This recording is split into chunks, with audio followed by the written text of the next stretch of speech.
Who is the winner of 2026. Hi friends, ಎಲ್ಲರಿಗೂ ನಮಸ್ಕಾರ. ನಾನು ತೋರಿಸ್ತಾ ಇದ್ದೀನಿ ಇವತ್ತು ನಮ್ಮ ತೇಗೂರಿನ ಜೋಡೆತ್ತಿನ ಗಾಡಿ ಓಟದ ಸ್ಪರ್ಧೆ 2026 ಸ್ಟಾರ್ಟ್ ಆಗಿತ್ತು. ಬಹುಮುಖ್ಯವಾಗಿ ಇಲ್ಲಿ ನಡೆಯುವಂತಹ ರೇಸು ಅತಿ ಶ್ರೇಷ್ಠವಾದ ರೇಸ್ ಆಗಿದ್ದು, ಮೈದಾನ ಮಾತ್ರ ತುಂಬ ಚೆನ್ನಾಗಿ ರೆಡಿ ಮಾಡಿದ್ರು. ತೇಗೂರು ಅರಸು ಗೆಳೆಯರ ಬಳಗದಿಂದ 2026 ನಡೆಯುವಂತಹ ಎತ್ತಿನ ಗಾಡಿ ರೇಸಿನ ಪಿಚ್ ಇದು. ನೋಡಿ, ಎಡ ಮತ್ತು ಬಲದಲ್ಲಿ ಎ ಅಂಕಣ ಮತ್ತು ಬಿ ಅಂಕಣದಲ್ಲಿ ಎರಡೂ ಕಡೆ ರಾಸುಗಳು ಓಡುತ್ತೆ. ಯಾವುದು ಗೆಲ್ಲುತ್ತೋ ಇದು ಸ್ಟೇಜು, ಎ ಅಂಕಣ ಮತ್ತು ಬಿ ಅಂಕಣ. ಈ ಸತಿ ನಡೆದಂತಹ ರೇಸು ಭಾರಿ ಅತ್ಯುತ್ತಮವಾಗಿತ್ತು. ಇದು ಸ್ಟೇಜು ಈ ಥರ ಆಗಿತ್ತು. ಇದು ನೈಟು ಕೂರೋಕ್ಕೆ ವ್ಯವಸ್ಥೆ ಸಹ ಚೆನ್ನಾಗಿ ಮಾಡಿದ್ದರು. ಇದೆಲ್ಲ ಕೂರೋಕ್ಕೆ ಬಂದವರಿಗೆ. ಹಾಗೆ ನೈಟ್ ಆದರೆ ಕತ್ಲಾದಂತಹ ಯಾವುದೇ ರೀತಿಯ ರೇಸು ನಿಲ್ಲಬಾರ್ದು ಅಂತ ಹೇಳ್ಬಿಟ್ಟು ಫೆಡ್ಲೈಟ್ ವ್ಯವಸ್ಥೆ ಕೂಡ ಮಾಡಿದರು. ತುಂಬ ಚೆನ್ನಾಗಿ ಮೂಡಿ ಬಂದಿತ್ತು ರೇಸು. ಸೊ ನಾನು ಈ ವಿಡಿಯೋದಲ್ಲಿ ಪೂರ್ತಿಯಾಗಿ ರೇಸ್ನ ಪೂರ್ತಿ ವಿಡಿಯೋ ತೋರಿಸ್ತೀನಿ, ಯಾರು ಮಿಸ್ ಮಾಡ್ಕೋಬಿಡಿ. ನೋಡಿ, ನೈಟು ನಮ್ಮ ರೇಸ್ ಪಿಚ್ ಈ ಥರ ಕಾಣ್ತಾ ಇತ್ತು. ತುಂಬ ಚೆನ್ನಾಗಿತ್ತು. ಯಾವುದೇ ರೀತಿಯ ತೊಡಕುಗಳು ಆಗದ ಹಾಗೆ ರೇಸ್ ನಡೀತಾ ಇತ್ತು. ಫೆಡ್ಲೈಟು ಯಾವುದೇ ರೀತಿ ಆಫ್ ಆಗದಂಗೆ ತುಂಬ ಚೆನ್ನಾಗಿ ಹೊನಲು ಬೆಳಕಿನ ಪ್ರದರ್ಶನ ಮಾಡಿದರು.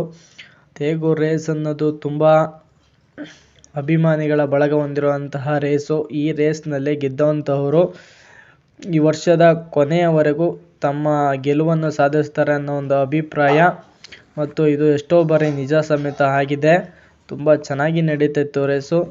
ನೋಡಿ, ಬಂದಂತಹ ರಾಸುಗಳು ಎಲ್ಲದು ಒಂದಕ್ಕಿಂತ ಒಂದು, ನಾನಿಗಿಂತ ನೀನು, ನಿನಗಿಂತ ನಾನು ಅನ್ನೋ ಥರ ಇತ್ತು.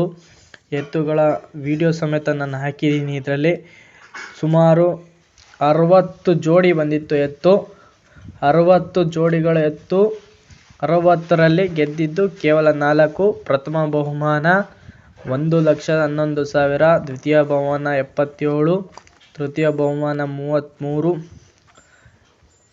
ಚತುರ್ಥ ಬಹುಮಾನ ಇತ್ತು. ಈ ರಾಸು ಬಂದ್ಬಿಟ್ಟು ಪತಾಲ್ ಅಂತ ಹೇಳ್ಬಿಟ್ಟು ಇಲ್ಲೇ ನಮ್ಮ ಚಿಕ್ಕಮಗಳೂರು ಡಿಸ್ಟಿಕ್ನ ಕರ್ತಿಕೆರೆ ಗ್ರಾಮದ ಎತ್ತು. ಇದು ಭಾಳ ಸ್ಪೀಡಾಗಿದೆ ಎತ್ತು. ಇದು ಸುಮಾರು ಕಡೆ ಇದರ ಪ್ರಥಮ ಮತ್ತು ದ್ವಿತೀಯ ಸ್ಥಾನ ಪಡೆದಿದೆ. ಇದು ರಾಸು ತುಂಬ ಚೆನ್ನಾಗಿ ಓಡುತ್ತೆ, ನೋಡೋಕ್ಕೂ ಚೆನ್ನಾಗಿದೆ. ಚೆನ್ನಾಗಿ ಸಾಕಿದ್ದಾರೆ ಮಾಲೀಕರು ಸಹ. ಇಂತಹ ರಾಸುಗಳು 60 ಜೊತೆ ರಾಸುಗಳು ಭಾಗವಹಿಸಿದ್ದು, ಅದರಲ್ಲಿ ಇದು ಒಂದು ಪ್ರಮುಖವಾದಂಥ ಸ್ಪೀಡ್ ಓಡುವಂತಹ ಎತ್ತು. ಇದಾದ ನಂತರ ಇದು ನೋಡ್ತಾ ಇದ್ರಲ್ಲ ನೀವು, ಎತ್ತು ಬಂದ್ಬಿಟ್ಟು ದೊಡ್ಡಮ್ಮ ಅಂತ ಹೇಳ್ಬಿಟ್ಟು, ಇದು ದೊಡ್ಡಮ್ಮ ಮತ್ತು ರಣಗಲ್ ಅಂತ ಹೇಳ್ಬಿಟ್ಟು ಕಳೆದ ಒಂದು 15-20 ದಿನಗಳ ಹಿಂದೆ ಈ ರಾಸು, ದೊಡ್ಡಮ್ಮ ಅನ್ನೋ ರಾಸು 14,50,000 ರೂಗಳಿಗೆ ಮಾರಾಟ ಆಗಿದ್ದು ಹಳ್ಳಿಕಾರದಲ್ಲೇ ಇತಿಹಾಸವನ್ನು ಸೃಷ್ಟಿಸಿದೆ. ಈ ಎತ್ತು ಬಂದ್ಬಿಟ್ಟು ಸುಮಾರು 106 ಕಡೆ ಪ್ರಥಮ ಮತ್ತು ದ್ವಿತೀಯ ಸ್ಥಾನ ಪಡೆದಿದ್ದು 106 ಕಡೆ ಭಾಗವಹಿಸಿದೆ ಮತ್ತು ಹಾಗೆ ಬಹುಮಾನ ಗಳಿಸಿದ್ದು ಅತಿ ಹೆಚ್ಚಿನ ರೇಟಿಗೆ ಸೇಲ್ ಆಗಿದೆ. ಇದು ನೆಕ್ಸ್ಟ್ ಬಂದ್ಬಿಟ್ಟು ನಮ್ಮ ತೇಗೂರಿನ ಸಿಪಾಯಿ ಅಂತ ಹೇಳ್ಬಿಟ್ಟು, ಇದನ್ನು ಆ್ಯಕ್ಚುಲ್ ಆಗಿ ನಮ್ಮ ಕರ್ನಾಟಕದ ಕಳಸ, ತೇಗೂರಿನ ಕಳಸ ಅಂತಲೇ ಕರೀತಾರೆ. ಈ ಎತ್ತು ಸಮೇತ ಅಷ್ಟೇ ತುಂಬ ಸ್ಪೀಡ್ ಇದೆ. ಸಿಪಾಯಿ ಮತ್ತು ಕಾಲ ಅಂತ ಹೇಳ್ಬಿಟ್ಟು ಪೇರ್ ಮಾಡಿದ್ರು. ಇದು ತುಂಬ ಸ್ಪೀಡ್ ಇತ್ತು ಎತ್ತು. ಅತಿ ನಿರೀಕ್ಷಕವಾದಂತಹ, ಅತಿ ಹೆಚ್ಚು ಪ್ರೇಕ್ಷಕರನ್ನು ಹೊಂದಿರುವಂತಹ ಎತ್ತು ಅಂತ ಹೇಳಕ್ಕೆ ಇದಕ್ಕೆ ತಪ್ಪಾಗಲ್ಲ. ನೋಡಿ, ಇದು ನೋಡೋಕ್ಕೋಸ್ಕರ ಎಷ್ಟು ಜನ ವೇದಿಕೆಯಲ್ಲಿ ನೆರೆದಿದ್ರು ಎಂಟ್ರಿ ಕೊಟ್ಟಿದ ತಕ್ಷಣನೇ.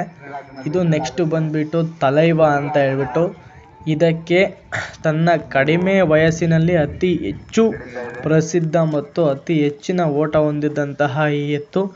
ಇದೇ ಎತ್ತು 2 ವರ್ಷದ ಹಿಂದೆ ಇದೇ ಊರಿನಲ್ಲಿ ಇಡೀ ಅಖಾಡನ ನಡುಗಿಸಿತ್ತು. ಇದಕ್ಕೆ ಅಷ್ಟು ಏಜ್ ಆಗಿಲ್ಲ, ತುಂಬ ಸ್ಪೀಡ್ ಇದೆ ಈ ಎತ್ತು ಸಮೇತ.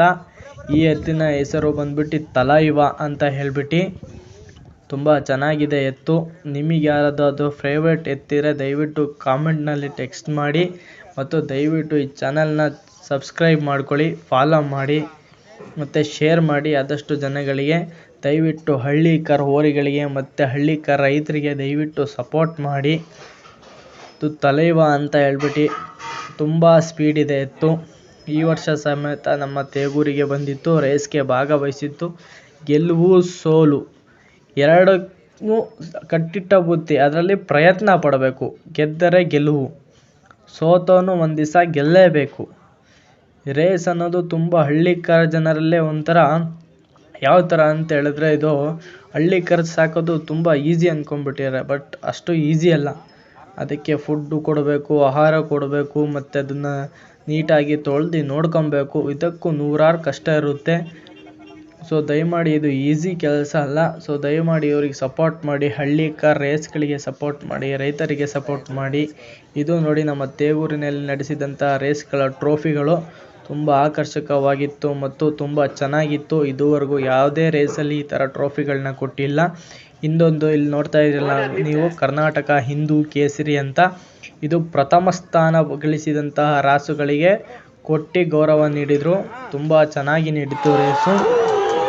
ನೋಡಿ, ರೇಸ್ ನಡೆದಿದ್ದಂತಹ ಒಂದೆರಡು ಚಿತ್ರಣಗಳನ್ನು ನಾವು ಹಾಕಿದ್ದೀವಿ.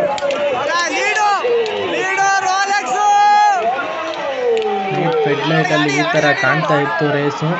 ತುಂಬ ಚೆನ್ನಾಗಿ ಮೂಡಿ ಬಂತು. ತುಂಬ ಜನರು ಪ್ರೇಕ್ಷಕರು ಬಂದಿದ್ದು ನೀವು ನೋಡ್ಬೋದು ಎಷ್ಟು ಜನ ಪ್ರೇಕ್ಷಕರಿದ್ದಾರೆ ಅಂತ. ಸುತ್ತಲೂ ಕೂರಲು ಮತ್ತು ನಿಲ್ಲಲು ಜಾಗ ಸಮೇತ ಇತ್ತು. ಯಾವುದೇ ತೊಂದರೆ ತೊಡಕುಗಳು ಆಗದಂಗೆ ರೇಸ್ ಮಾತ್ರ ತುಂಬ ಚೆನ್ನಾಗಿ ನಡೀತಾ ಇತ್ತು. ರೇಸ್ ಮುಗಿಯೋಕ್ಕೆ 4 ಕ್ಷಣಗಳಲ್ಲಿ ಪಟಾಕಿಗಳನ್ನೆಲ್ಲ ಸಿಡಿಸಿ ಸಂಭ್ರಮಾಚರಣೆ ನಡೆಸಿದರು. ರೇಸ್ ಅಂತೂ ತುಂಬ ಚೆನ್ನಾಗಿ ನಡೀತು. ಫಸ್ಟ್, ಸೆಕೆಂಡು, ಥರ್ಡ್, ಫೋರ್ತ್ 4 ಪ್ಲೇಸ್ಗಳಲ್ಲಿ ರೇಸ್ ನಡೀತು. ನಾನು ಆ ಲಿಸ್ಟ್ನ ನಿಮಗೆ ಈ ವಿಡಿಯೋ ಎಂಡಲ್ಲಿ ಹಾಕಿದ್ದೀನಿ, ನೋಡಿ. ದಯವಿಟ್ಟು ಹಳ್ಳಿಕಾರಗಳಿಗೆ ಸಪೋರ್ಟ್ ಮಾಡಿ, ವಿಡಿಯೋಗೆ ಸಪೋರ್ಟ್ ಮಾಡಿ, ಲೈಕ್ ಮಾಡಿ, ಸಬ್ಸ್ಕ್ರೈಬ್ ಮಾಡ್ಕೊಳ್ಳಿ. ನೈಟ್ ಮುಗಿದಾಗ ಸುಮಾರು 12 ಗಂಟೆ ಆಗಿತ್ತು. ನಮ್ಮ ಎಲ್ಲ ರೀತಿಯಾದಂತಹ ಯಾವುದೇ ತೊಂದರೆಗಳಾಗದೆ ಚೆನ್ನಾಗಿ ನಡೀತು. ಈ ರಾಸು ಬಂದ್ಬಿಟ್ಟು ನಮ್ಮ ಜಾಗೂರ್ ಅಂತ 4ನೇ ನಮ್ಮ ಅಂಗರಾಜ್ಯದ ಸಿಂಹಾಸನಷ್ಟೇ ಅಲ್ಲ, ತುಂಬಾ ಅತ್ಯುತ್ತಮವಾದಂತಹ ಹೃದಯ ಸಿಂಹಾಸನವನ್ನು ನೀಡಿ ಮಿತ್ರನಾಗಿ ಸ್ವೀಕರಿಸುತ್ತೇನೆ. ತುಂಬಾ ಪೈಪೋಟಿ ನೀಡಿ, ತುಂಬಾ ದೊಡ್ಡ ಎತ್ತುಗಳಿಗೆ, ದೊಡ್ಡ ಮೈಗೆ ಸಮೇತ ಇದು ಫೈಟ್ ಕೊಟ್ಟು ಈ ಎತ್ತು ಪ್ರದರ್ಶನ ಕಾಣಿಸಿತು. ಇದೇ ನೋಡಿ ನಮ್ಮ ದೊಡ್ಡಮ್ಮ ಅಂತ ಹೇಳ್ಬಿಟ್ಟು. ಇದಕ್ಕೂ ಸಹ ತುಂಬ ಅಭಿಮಾನಿಗಳಿದ್ದಾರೆ. ಇದು ಬಂದ್ಬಿಟ್ಟು 3ನೇ ಸ್ಥಾನ ಗಳಿಸ್ತು ನಮ್ಮ ತೇಗೂರಿನ ರೇಸ್ನಲ್ಲಿ. ತುಂಬ ಚೆನ್ನಾಗಿ ಓಡ್ತು. 2ನೇ ಸ್ಥಾನ ಬಂದ್ಬಿಟ್ಟು ಸಿಪಾಯಿ, ನಮ್ಮ ತೇಗೂರಿನದು. ಸಿಪಾಯಿ ತುಂಬ ಚೆನ್ನಾಗಿ ಸ್ಪೀಡ್ ಇದೆ. ಸಿಪಾಯಿ 2ನೇ ಸ್ಥಾನ ಗಳಿಸಿತ್ತು. 1ನೇ ಸ್ಥಾನ ರೋಲ್ಯಾಕ್ಸ್ ಮತ್ತು ಅಡಿಕೆ ನಾಡಿನ ಒಡೆಯ ಅಂತ ಹೇಳ್ಬಿಟ್ಟು. ಈ ಎತ್ತಿಗಂತೂ ತುಂಬ ಜನ ಫ್ಯಾನ್ಗಳಿದ್ದಾರೆ. ದೊಡ್ಡಮ್ಮ ಇದು ಕೂಡ ಒಂದು ಕಾಲದಲ್ಲಿ ಇಡೀ ಅಖಾಡವನ್ನೇ ನಡಗಿಸಿದಂತಹ ಎತ್ತು. ತುಂಬ ಜನ ಅಭಿಮಾನಿಗಳಿದ್ದಾರೆ ನೋಡಿ. ಇದರ ಅಭಿಮಾನಿಗಳು ಇದಕ್ಕೋಸ್ಕರನೇ ಶರ್ಟು ಮಾಡಿಸ್ಕೊಂಡಿದ್ದಾರೆ, ಟಿ ಶರ್ಟ್ ಮಾಡಿಸ್ಕೊಂಡಿದ್ದಾರೆ. ಹೀಗೆ ನಮ್ಮ ರೈತ ಅಭಿಮಾನಿಗಳು ತುಂಬ ಚೆನ್ನಾಗಿ ರೇಸ್ನ ನಡೆಸ್ಕೊಂಡು ಹೋಗ್ತಿದ್ದಾರೆ. ದಯಮಾಡಿ ರೇಸ್ ಎಲ್ಲೇ ನಡೀಲಿ, ದಯಮಾಡಿ ಪ್ರೇಕ್ಷಕರು ದಯಮಾಡಿ ಸಪೋರ್ಟ್ ಮಾಡಿ, ರೇಸ್ಗೆ ಹೋಗಿ ಭಾಗವಹಿಸಿ. ಯಾಕೆ ಅಂತ ಹೇಳಿದರೆ, ಇವತ್ತು ಒಬ್ಬ ರೈತರು ಒಂದು ಎತ್ತು ಸಾಕಬೇಕು ಅಂದರೆ ಅಷ್ಟೇ ಕಷ್ಟ ಇದೆ, ಅಷ್ಟೇ ನೋವಿದೆ. ದಯಮಾಡಿ ನೋಡಿ, ನಡೆದಂತಹ ಎತ್ತಿಗೆ ಎಷ್ಟು ಜನ ಅಭಿಮಾನಿ ಅನ್ನೋದಕ್ಕೆ ಇದೆ ಸಾಕ್ಷಿ.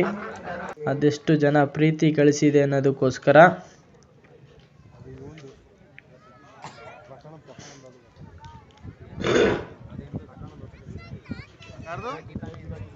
ನೋಡಿ ಎಷ್ಟು ರಾಸುಗಳು,